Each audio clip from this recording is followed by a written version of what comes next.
اور ابھی بتائیں کہ حافظ نعیم اس وقت شرکت سے خطاب کر رہی ہیں. لوگوں کو کوئی ریلیف دلایا جا رہا ہو، پارلیمنٹ اپنے حصے کا کام نہ کر رہی ہو بلکہ ربر اسٹیمپ ہو. جو ریگولیٹری اتھارٹیز ہیں مثلا نیپرا، جب ان کا کام صرف یہ ہو کہ حکومت کی طرف سے جو بھی ہدایت آئے گی اس کے اوپر اسٹیمپ لگانی ہے، جب اس طرح کی سچویشن پیدا ہو جائے تو ظاہر سی بات ہے کہ پھر اس کے علاوہ کوئی راستہ نہیں ہے کہ پرامن سیاسی مزاحمت کی جائے، احتجاج کیا جائے، اور یہ احتجاج اور یہ مزاحمت بھی آئین اور قانون کے مطابق ہے. اور پاکستان کا آئین ہمیں اس بات کی اجازت دیتا ہے کہ ہم اپنی آواز بلند کرنے کے لیے دھرنا بھی کر سکتے ہیں، جلسہ بھی کر سکتے ہیں، احتجاج بھی کر سکتے ہیں.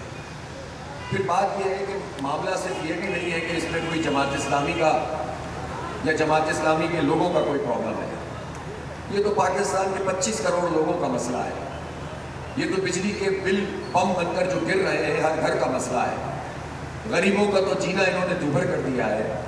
آپ اندازہ لگائیں چھوٹے چھوٹے گھروں میں رہنے والوں کے بجلی کے بل اگر ان کے کرایوں سے بھی زیادہ آتے ہوں تو وہ کہاں سے ان کو ادا کریں گے؟ بچوں کی تعلیم اگر دلانا چاہتے ہیں تو کیسے دلائیں گے؟ کوئی بیمار ہو جائے تو اس کا علاج کیسے کروائیں گے؟ انہوں نے منیمم ویج 37,000 روپے رکھی ہے.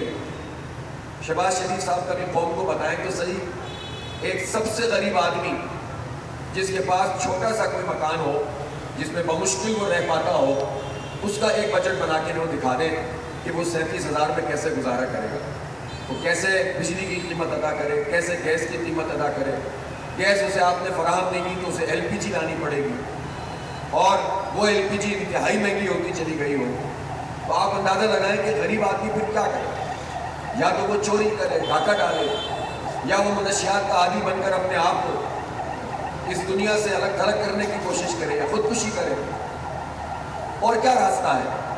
لیکن ایک راستہ ملک کے سارے غریبوں کے پاس موجود ہے، اور وہ یہ ہے کہ وہ اس زبردست قسم کی سیاسی مزاحمت میں اپنا کردار ادا کریں جو اس وقت الحمدللہ جماعت اسلامی یہ کام کر رہی ہے.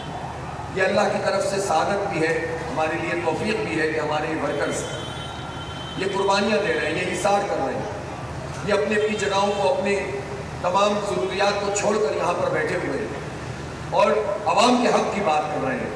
تو میں پاکستان کے عوام، پاکستان کے غریبوں سے، مزدوروں سے، کسانوں سے جن کا حق مارا جا رہا ہے، طلباء سے جن پر تعلیم کے دروازے عملاً بند کیے جا رہے ہیں، صرف چند لوگوں کے لیے تعلیم کھلی ہوئی ہے، میں وکلاء سے جو ہمیشہ بڑی بڑی تحریکوں کا حصہ بنتے ہیں اور ڈٹ کر بات کرتے ہیں، میں علماء کرام سے جن کی یہ دینی ذمہ داری ہے کہ وہ دنیا میں ہونے والے ان مظالم کے خلاف دین کی بنیاد پر لوگوں کو اس پر قائل کرے کہ یہ ان کا فریضہ ہے، دینی فریضہ ہے کہ وہ نکل کر مزاحمت کریں.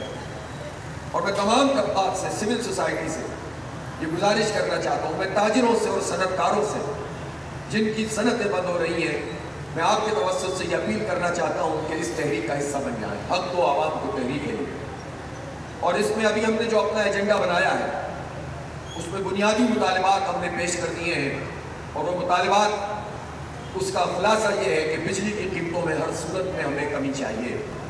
یہ ظالمانہ ٹیکسوں کا نظام ان بلوں سے ہٹایا جائے. تنخواہ دار لوگوں کا یہ سلیب جو انہوں نے نافذ کیا ہے یہ ظلم ہے.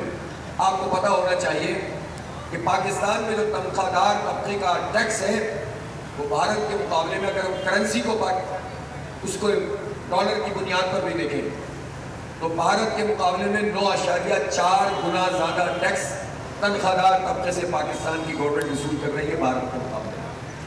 اب باقی چیزوں میں ان سے بات کرتے ہیں لیکن یہاں نہیں دیکھتے کہ وہ کتنا ریلیف دیتے ہیں. یہ نہیں دیکھتے کہ ان کی سرکاری جو جامعات ہیں وہاں چند ہزار روپے میں لوگ ماسٹرز کر لیتے ہیں، PhDs کر لیتے ہیں، چند 100 لوگوں کے روپے میں جو ہے وہ کورسز کر لیتے ہیں. تو آپ یہ بتائیے کہ یہاں جو تعلیم کا کاروبار ہے، یہاں جو تنخواہ دار کے اوپر ٹیکس ہے، یہاں جو لینڈ ریفارمز نہیں ہوئی ہیں، قبضوں کی زمینیں چلی آ رہی ہیں، اور اس کے نتیجے میں ہماری زراعت بھی آگے نہیں بڑھ پاتی اور کسان بھی ڈیولپ نہیں ہو پاتا. ایک قرضے کا پورا جکڑا ہوا نظام ہے جو اس زراعت کے شعبے میں چند لوگوں کی وجہ سے موجود ہے.